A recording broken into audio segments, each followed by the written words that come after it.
அண்மைச் செய்தி.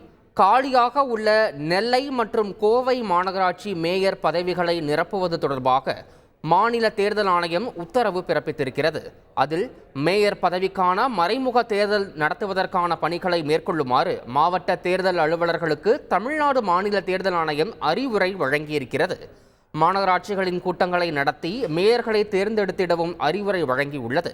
நகர்ப்புற மற்றும் ஊரக உள்ளாட்சி அமைப்புகளில் உள்ள காலி பதவியிடங்களுக்கும் சேர்த்து மறைமுக தேர்தல்கள் நடத்துவதற்கான கூட்டங்களை நடத்தி பதவியிடங்களை நிரப்பவும் அறிவுரை வழங்கியிருக்கிறது. செய்திகளை உடனுக்குடன் தெரிந்து கொள்ள உடனே சப்ஸ்கிரைப் பண்ணுங்க.